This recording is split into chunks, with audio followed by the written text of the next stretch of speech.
Compare பண்ணும் பொழுது தமிழக அளவில் இயல்பை விட அதிகமாக திறந்திருக்கு. கடந்த ஆண்டை விட இந்த ஆண்டு அதிகமாக இருக்குது. கடந்த ஆண்டு 8% இயல்பை விட அதிகம், இந்த ஆண்டு 14% இயல்பை விட அதிகம். சென்னை மாவட்டத்தை பொறுத்தவரையில் கடந்த ஆண்டு 74% இயல்பை விட அதிகம், இந்த ஆண்டு 43% இயல்பை விட அதிகம்.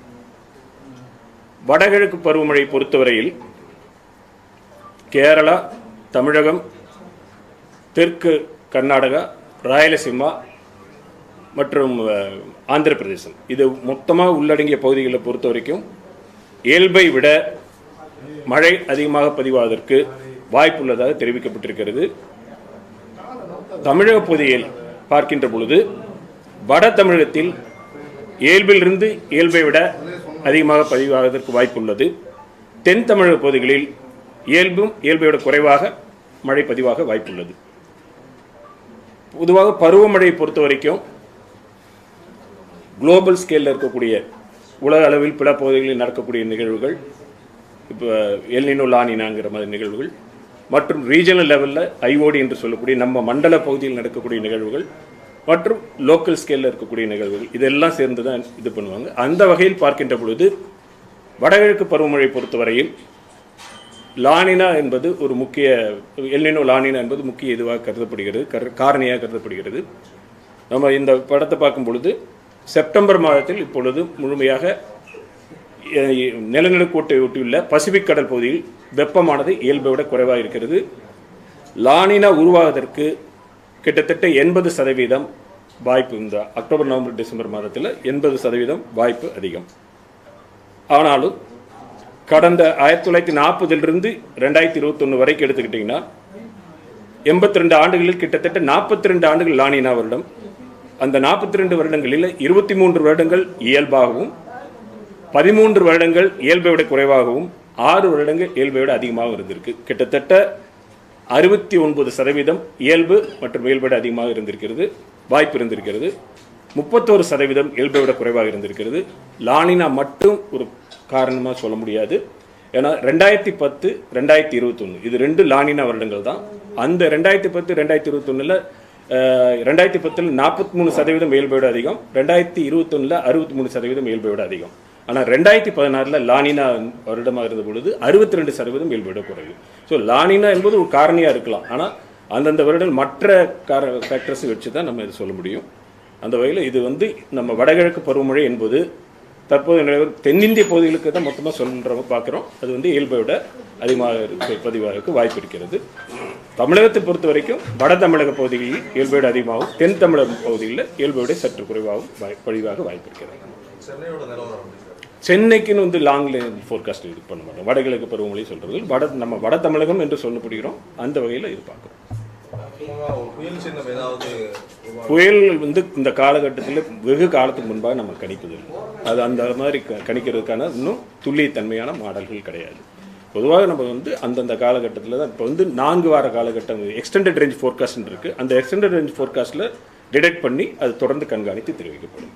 தற்பொழுதைய நிலவரப்படி இந்த வடகிழக்கு பருவமழையுடைய துவக்கம் என்பது பார்க்கின்ற பொழுது 4 வார காலகட்டத்துடைய அந்த ஃபோர்காஸ்ட்டை வச்சு பார்க்கும் பொழுது அக்டோபர் மத்தியில், அதாவது 3வது வாரத்து பகுதியை ஒட்டி துவங்குவதற்கான வாய்ப்பு இருக்கிறது. அக்டோபர் 31 அந்த இதை பொறுத்த வரைக்கும் பொறுத்த பொழுது 3வது வாரத்திலும் 4வது வாரத்திலும் மழை இருக்குது, வாய்ப்பு இருக்குது.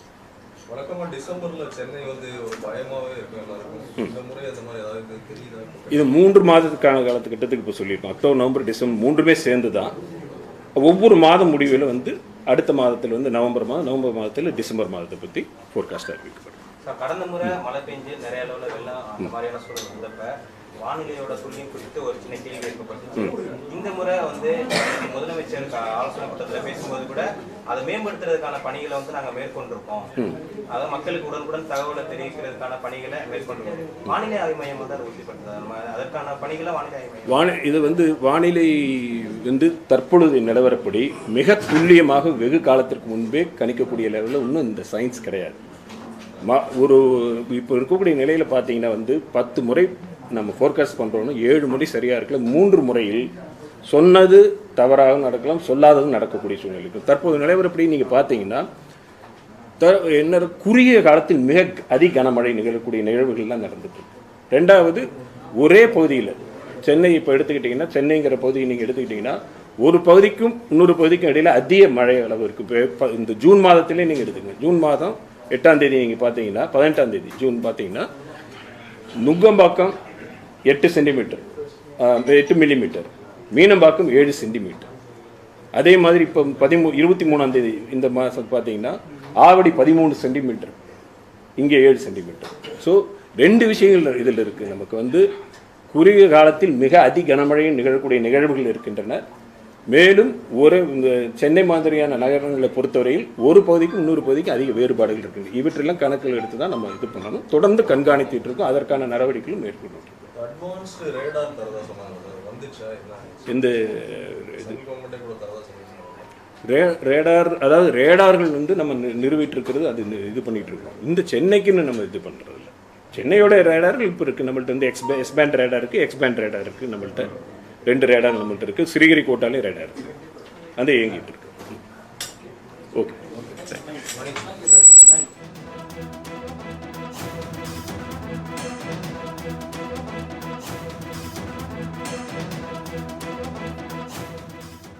வடகிழக்கு பருவமழை தொடர்பாக தென்மண்டல வானிலை ஆய்வு மைய தலைவர் பாலச்சந்திரன் செய்தியாளர்களை சந்தித்து பேட்டியளித்தார். அப்போது வடகிழக்கு பருவமழை இந்த ஆண்டு இயல்பை விட கூடுதலாக இருக்கும் என்று தெரிவித்திருக்கிறார். குறிப்பாக தென்மேற்கு பருவமழையை விட 18% கூடுதலாக பெய்திருப்பதாகவும் அவர் தெரிவித்திருக்கிறார். நெல்லை மாவட்டத்தில் இயல்பை விட அதிக அளவு மழை பெய்திருப்பதாகவும் குறிப்பிட்டிருக்கிறார். அக்டோபர் 3வது வாரத்தில் வடகிழக்கு பருவமழை தொடங்குவதற்கு சாத்தியக்கூறுகள் இருப்பதாகவும் தெரிவித்திருக்கிறார்.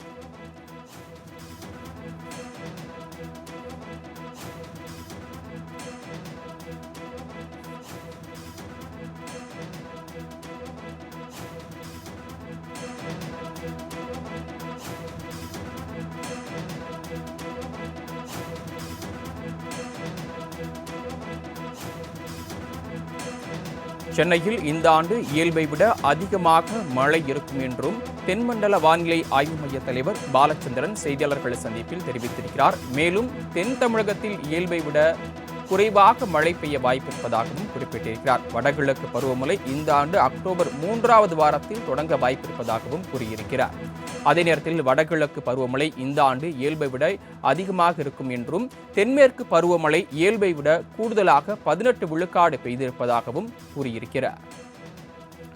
நெல்லை மாவட்டத்தில் இயல்பை விட அதிக அளவு மழை பெய்திருப்பதாகவும் அவர் தெரிவித்துள்ளார்.